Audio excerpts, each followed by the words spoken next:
Irmãos e irmãs em Cristo, ao ouvirmos, ao lermos o Evangelho de hoje, que nós possamos sentir-nos chamados e chamadas para a unidade. Que nossas reflexões, nossas orações sejam inspiradas no Espírito de Cristo. Nossos caminhos e mentes sejam iluminados pela luz de Cristo. Tal qual assim foi no passado com o próprio Paulo, com Pedro e os demais apóstolos. Que nós sejamos encorajados a viver intensamente a gentileza. A gentileza produz gentileza. Vamos ouvir o Evangelho.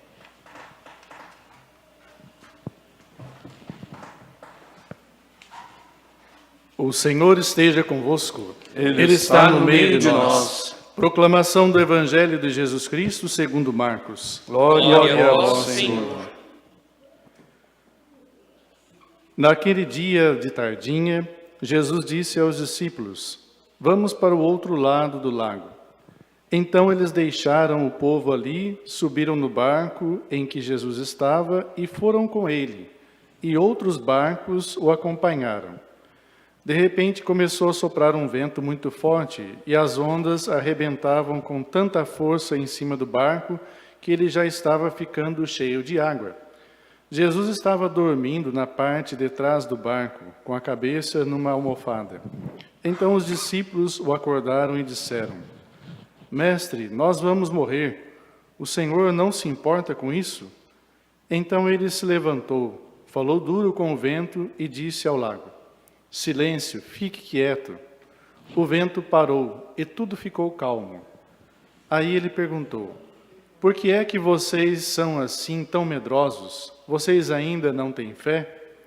E os discípulos, cheios de medo, diziam uns aos outros: Que homem é este que manda até no vento e nas ondas? Palavra da salvação. Glória a vós, Senhor.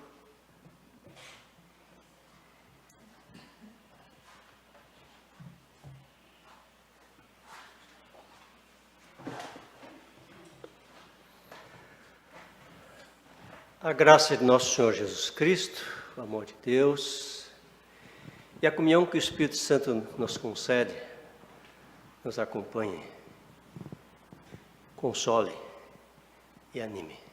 Amém. Estimadas irmãs, irmãos em Cristo, o barco é um símbolo conhecido. No barco, Jesus mesmo andou.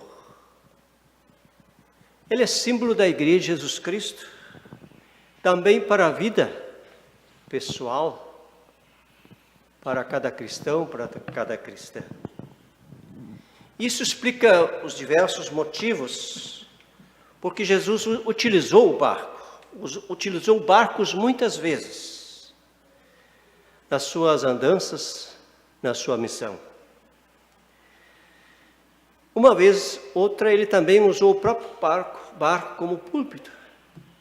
Assim, falando à multidão, segundo Lucas, no capítulo 5:3. Outras vezes, Jesus encontrou-se nos barcos, encontrou os seus discípulos e os chamou-os para o trabalho. Em Marcos 1,16 fala disso.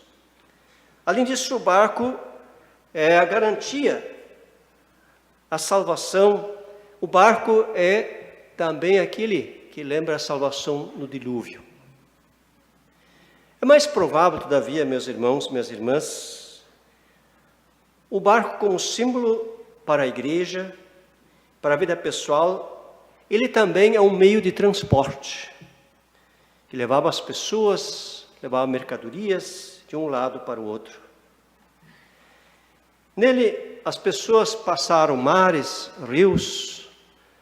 Também nossos antepassados vieram aqui para Vitória, se não me engano, em 1535, em maio, num barco. E tantos outros imigrantes viajaram em barcos. Dependiam, todavia, todos eles também, os discípulos, de alguém que chama-se timoneiro, aquele que guia, que dirige o barco na viagem. E assim também a igreja. Cada pessoa individualmente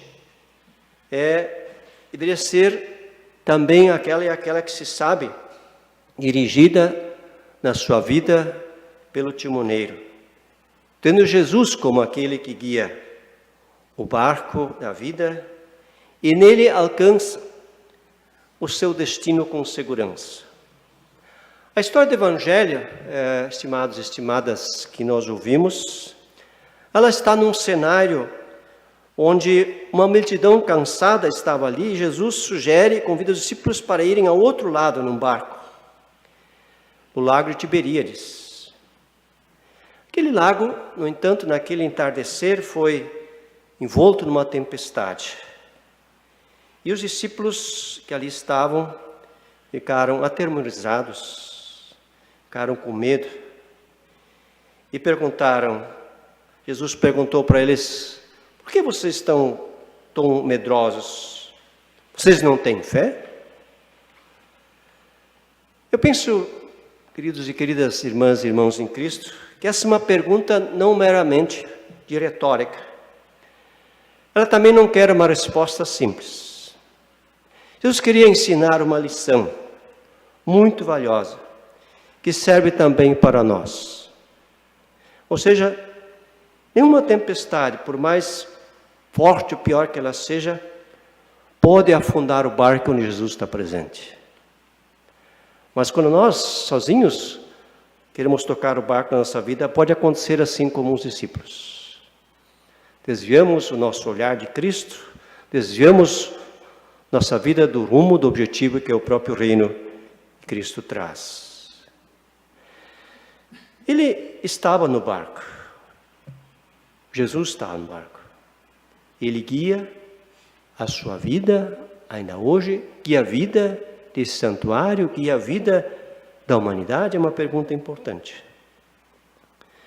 Nós vivemos dias, já meses, sob o vento e a onda, a primeira onda da epidemia, coronavírus aqui no nosso país, no nosso estado, que já vitimou centenas de pessoas, milhares, no Brasil e no mundo afora.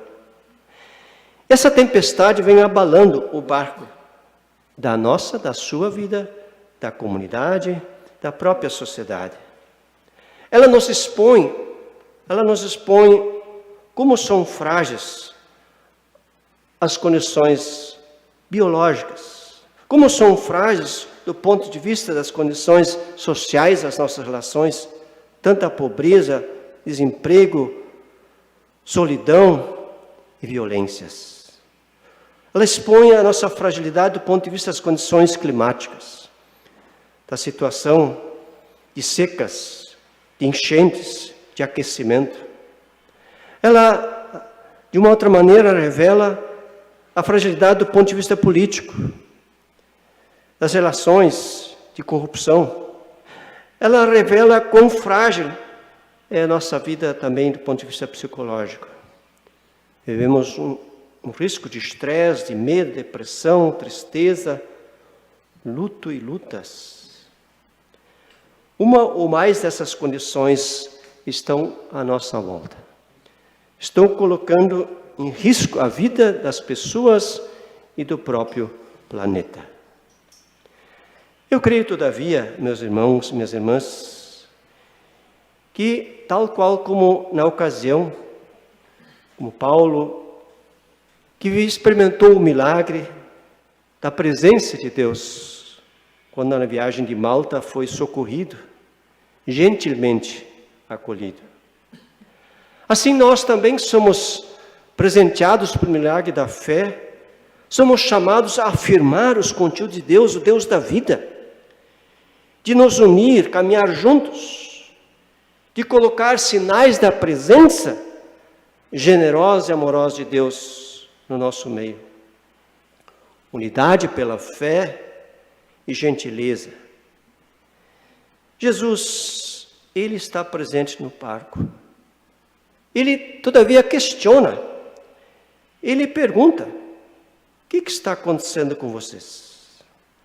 E nós também somos questionados: o que está acontecendo com vocês? Com o modo de viver, de produzir, de consumir.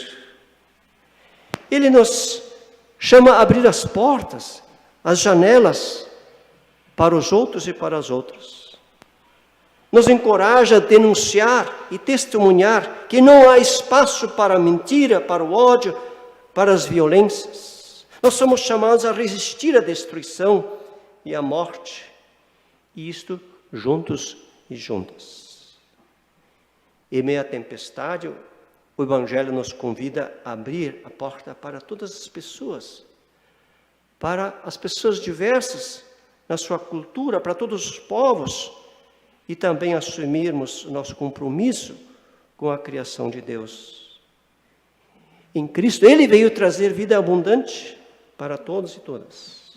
A morte, meus irmãos, minhas irmãs, não tem a última palavra, nem mesmo o coronavírus. O poder de Cristo está acima, está além da tempestade. Ele nos conclama para o respeito, para a confiança, para viver de forma generosa e solidária e amorosa. Porque onde o amor reina, Deus está presente. Meus irmãos, minhas irmãs, bem-aventuradas são as igrejas, as comunidades, as paróquias, que se colocam ao lado dos naufragados de nosso tempo, sendo solidários e solidárias. Bem-aventuradas e bem-aventurados são aqueles que oram, que creem e que praticam a misericórdia. É com confiança e respeito. Juntos e juntas vamos vencer. Também sobreviver, eu diria, esta tempestade. Por isso Jesus seja louvado. E a paz de Deus, que excede todo entendimento humano, guardará essas mentes, vossos corações, em Cristo Jesus. Amém.